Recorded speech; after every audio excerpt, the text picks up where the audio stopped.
जयपुर से खबर है, जहां पर बिजली विभाग में एक और घोटाला।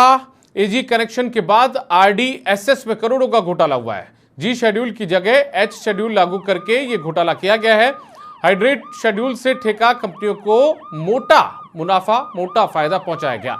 अधिकारियों ने मिलीभगत से टेंडरों में करीब 900 करोड़ रुपए का खेल किया है।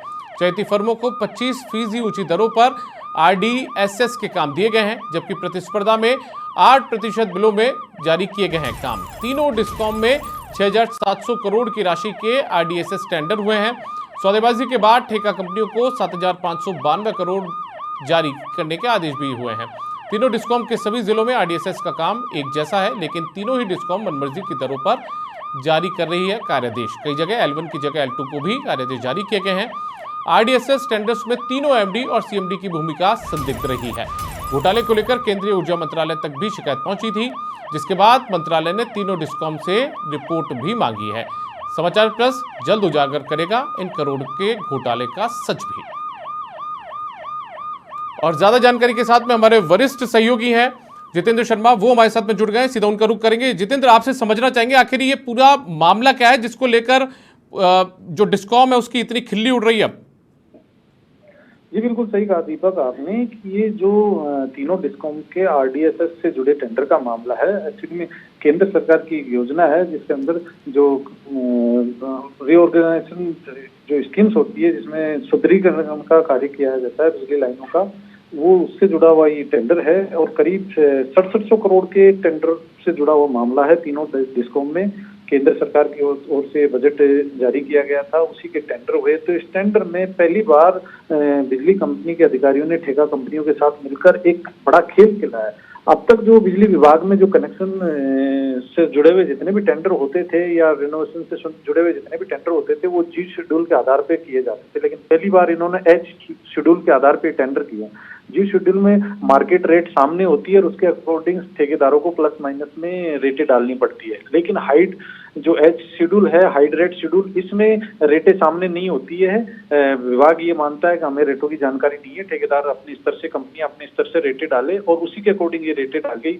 कंपनियों ने इसमें जो चहेती कंपनियां थी उन्होंने ऊंची दरों पे काम की रेटें डाली। वहीं कुछ जिलों में प्रतिस्पर्धा यानी कंपटीशन में टेंडर हुए, वहां पर टेंडर 8% बिलो तक गए और जहां चहेती कंपनियों को इनको काम देने थे वहां टेंडर 25% अबाउ रेटों पर दिए गए। यानी एक ही तरीके का काम जिसकी सब जगह रेटें अलग अलग थी। और इसमें इसका खामियाजा ये रहा कि बिजली कंपनियों को 900 करोड़ रुपए का सीधा सीधा इसमें नुकसान उठाना पड़ा। लेकिन डिस्कॉम के अधिकारियों और ठेका कंपनियों की मिलीभगत से खेद हुआ था, तो किसी ने इस पर कोई जानकारी नहीं जुटाई और किसी तरीके का कोई कार्रवाई करने की कोशिश नहीं। इस मामले को लेकर पिछले दिनों जो केंद्रीय ऊर्जा मंत्रालय वहां शिकायत पहुंची थी और शिकायत के बाद वहां से तीनों डिस्कॉम से रिपोर्ट मांगी गई थी और वो रिपोर्ट बिजली विभाग के जो कंपनियों के अधिकारी हैं वो उस रिपोर्ट को गोलमोल तैयार करने में लगे हुए हैं। समाचार प्लस जल्द ही इस पूरे मामले की तह तक जाकर इस पूरे घोटाले का पर्दाफाश करेगा। जी जितेंद्र, एक छोटा सा सवाल और है मेरा आपसे। ये जो आरडीएसएस के जो टेंडर्स हुए हैं, इसमें जो तीनों